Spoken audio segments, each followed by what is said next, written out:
makan, nak kemas.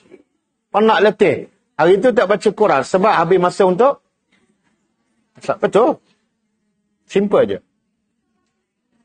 Apa dah? Okey, soalan dia. Bukankah masak tu pahala? Okey. Dia jadi pahala bila? Tak ada. Masa tak masak pun jarang berzikir nak.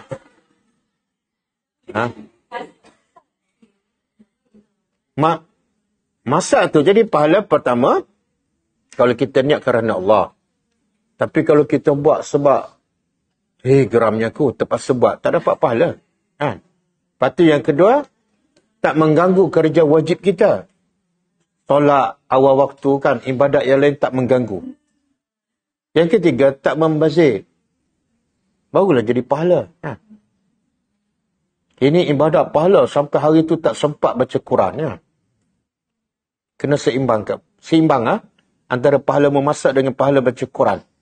Ini pahala memasak sejam. Pahala baca Quran 10 minit.